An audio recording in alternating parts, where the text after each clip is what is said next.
ora weruh sapa Bani Israil.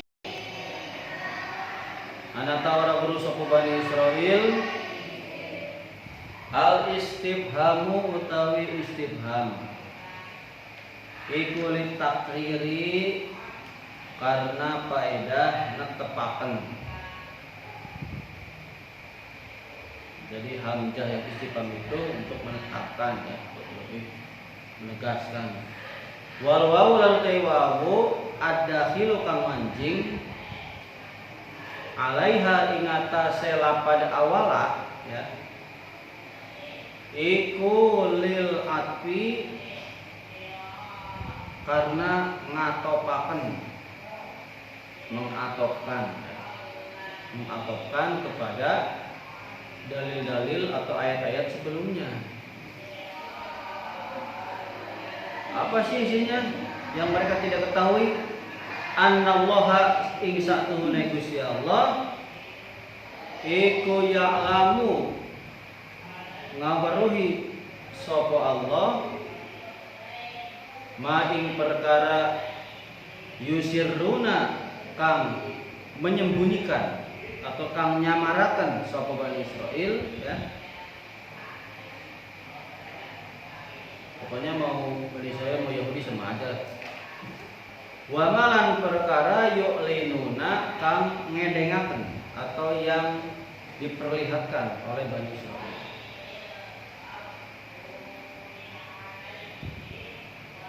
Aima yukhfuna tegese perkara yukhfuna kang nyamarakan sapa Bani Israil, wa malan perkara yudhiruna kang ngelahiraken sapa Bani Israil.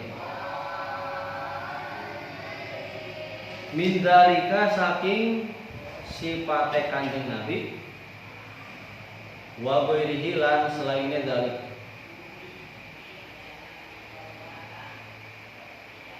Fayarau lan maka maren atau berhenti, ya, tercegah atau berhenti sapa Bani Israil andalika saking mengkonon ngumpetaken. Bapak jelaskan dulu sebentar. Kategori-kategori Bani Israil itu ada, ini merupakan kategori orang yang ketiga, di mana orang yang pertama yang kemarin diceritakan golongan Bani Israil ada orang yang munafik, itu kan? Siapa orang munafik itu?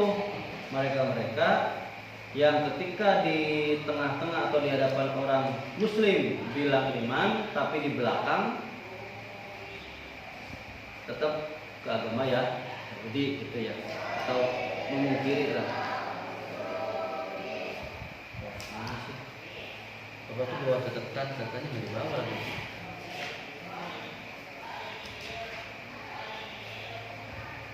Catatannya nggak dibawa. Ya sudah, alamat palsu. Ini keterangan yang lebih lanjut, ya. Bentar. Makanya jangan buru-buru, santai gajah. Oh ini, jangan terburu-buru, santai saja. Itu istilah Bapak dulu, ya. Perkuliahan. Kemana singa? Kemana sira? Gitu. Jadi kemana singa? Isuna aning kelek, gitu kan? Saya ada di sini. Guys, ada tadi tuh. Jadi kategori pertama itu orang munafik yang orang munafik, ya, Bani Israil yang munafik. Yang kedua adalah ru'asa, pemimpin orang Yahudi, Bani Israil, yang mana mereka mah terang-terangan tidak mau beriman. Nah, ini golongan yang ketiga nih. Golongan yang ketiga nanti di bawah nanti belum. Awala ya'lamuna, apakah mereka tidak tahu, ya. Ini istifham alif di sini sebagai penegasan, baunya masuk atau kepada dalil sebelumnya. Anallaha ya'lamu ma yu'linun, sungguhnya Allah itu mengetahui apa-apa yang mereka sembunyikan dan apa-apa yang mereka perlihatkan. Ya. Apa sih yang diperlihatkan, yang disembunyikan? Ya tentunya sifat Kanjeng Nabi kan ini sudah dijelaskan ya. Dan selain dari itu, apa yang mereka sembunyikan? Banyaklah.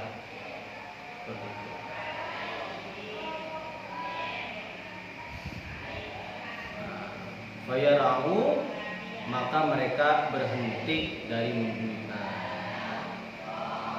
Wa minhum lan iku setengah saking Yahudi, ay al Yahudi ya. Ini boleh Bani Israil, boleh Yahudi lah. Ummiyuna utawi wong kang bodoh-bodoh atau orang awam, ay awamun orang awam. Ummiyun kan Nabi itu ummi ya. Di sini ada kalimat ummiyun. Kenapa diambil dari kata ummi, ibu? Ini kalau disandarkannya seperti ini nih. Kalau bayi masih dalam asuhan ibu, itu bisa baca, bisa nulis belum? Belum kan? Makanya bahasanya ummiyun. Nah, di sini adalah ummiyun, di sini adalah orang bodoh. Ini kategori orang Yahudi yang ketiga. Tadi yang pertama yang munafik, ru'asa ya, pemimpinnya yang jelas-jelas tidak dengan orang Islam atau orang yang beriman. Nah, kategori yang ketiga yang ikut-ikutan, masyarakat awam, ummiyun. La ya'lamuna kang ora weruh sapa ummiyun alkitab ing Taurat, ayat Taurat ing Taurat. Mereka tidak tahu kitab Taurat. Illa angin weruh lakin amaniya, tetapi ne weruh amaniya hanya cerita bohong atau angan-angan belaka. Ai akadi bu ya, hanya berita bohong, informasi bohong. Talak tauha kang teka atau yang mereka terima ya terhadap berita bohong itu kang nekani ing ummiyun kang nekani sapa ummiyun ing akadin ya min rumusihim saking pembesar atau kepala-kepalanya Yahudi. Jadi mereka itu masyarakat awam ya, ummiyun, mereka mendapatkan beritanya itu ya tidak baca, bukan mengetahui isi kitab Taurat, tapi hanya mendengarkan dari itu, dari pemimpin-pemimpin mereka yang ahli baca, dari pendeta-pendeta Yahudi. Itu informasinya dapat dari situ. Pak tamaduha, maka tetanggenan atau berpegang teguh sapa ummiyun ing akadib ya. Karena sudah mendapatkan cerita, akhirnya mereka diyakini bahwa cerita itu adalah cerita yang benar. Sama seperti kita atau orang awam dapat informasi dari media sosial, belum kita teliti, belum kita cari benar atau tidaknya, malah malah habis masjidnya. Ini ruang enggak lihat sih Pak. Oh enggak lihat sih, belum dihapus ya, udah jadi. Tapi yang semalam belum dihapus ya. Kalau Pak mana tadi itu? Nah iya. Jadi kalau kita dapat informasi langsung percaya, padahal kita belum tentu tahu itu kebenarannya, belum diteliti. Ini ummiyun seperti ini nih. Wa in ai mahum ya. Ora ana utawi ummiyun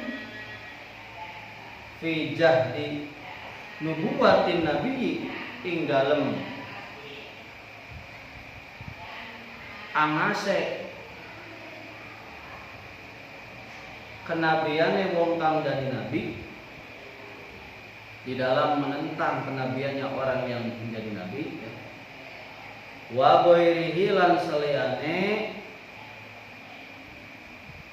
jahad mimma saking perkara yah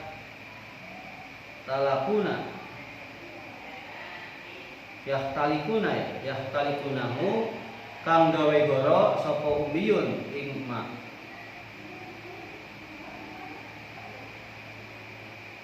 Illa yadunnun angin nyana sapa umbiyun zonan ing dugaan atau sangkaan wala ilma lan ora ana ngerti iku mawujud dan tidak ada kepahaman iku mawujud lahum kadue ummiyun.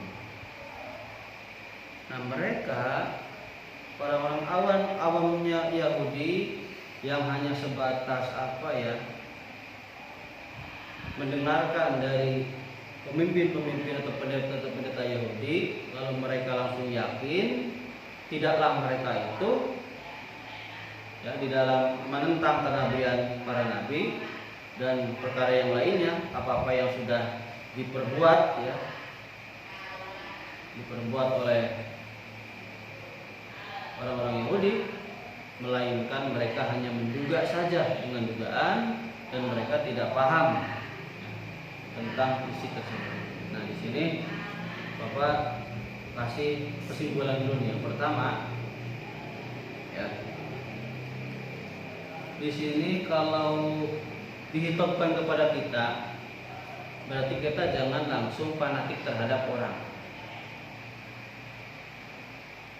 Di sini ada juga yang mengartikan ummiyun di sini, mereka baca kitab, cuman nggak ngerti artinya.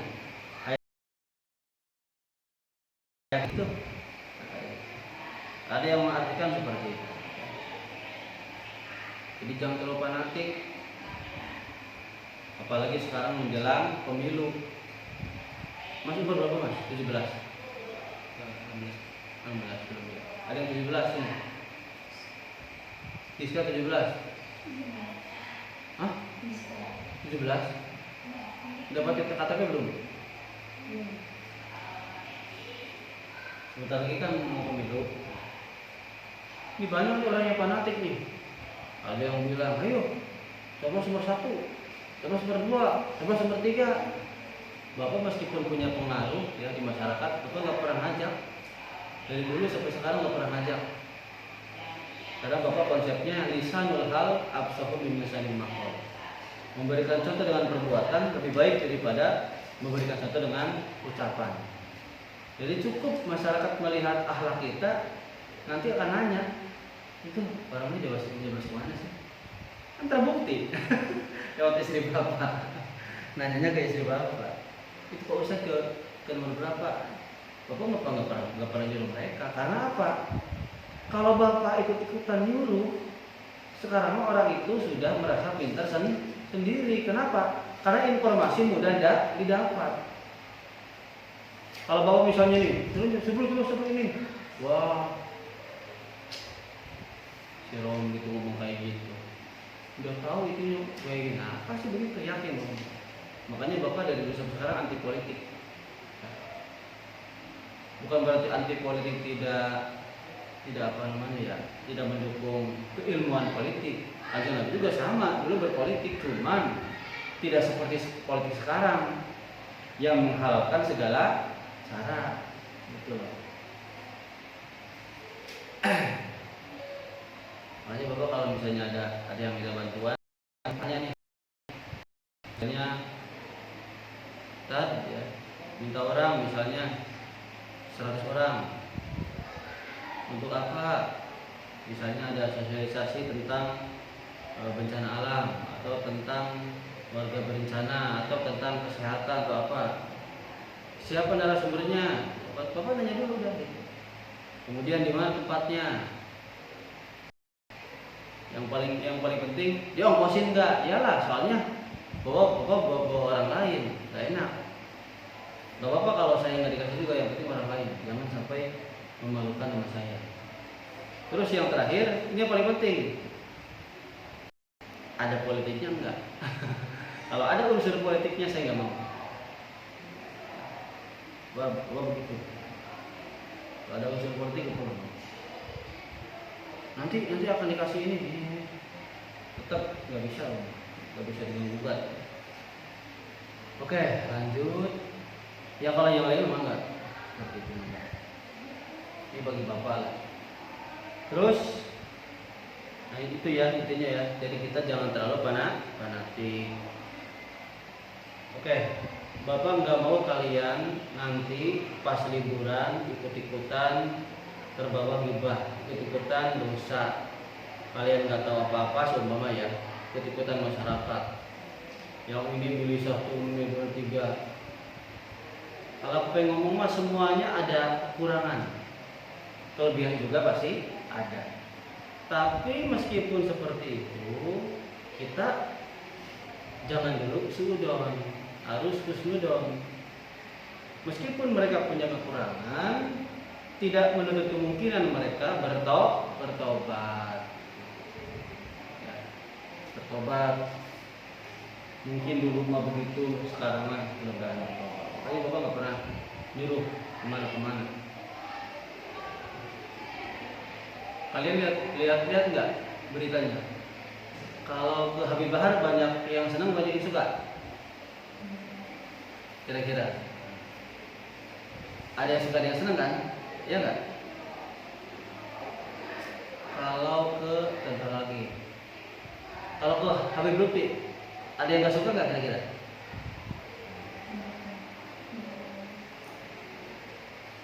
Kebanyakan senang ya?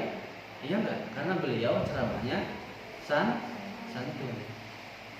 Tapi ketika sekarang coba, kemarin yang diundang Habib Lutfi dengan Gus Miftah, Habib Lutfi aja. Kalau Gus Miftah kan jelas, itu kan kalau ceramahnya kan ada inilah kencang ya. Ya persisnya dengan Habib Bahar biasanya. Habib Bahar begini, Gus Miftah begini biasanya kan begitu kan biasanya itu. Nah Habib Lutfi ini orang enggak, biasanya ya penengah lah. Tapi kemarin Habib Lutfi diundang oleh salah satu pasangan calon urut lah. Bahasanya mah hanya menghargai gitulah ya. Bahasanya hanya menghargai undangan. Kan yang nomor sekian undang ini. Hanya menghargai saja. Langsung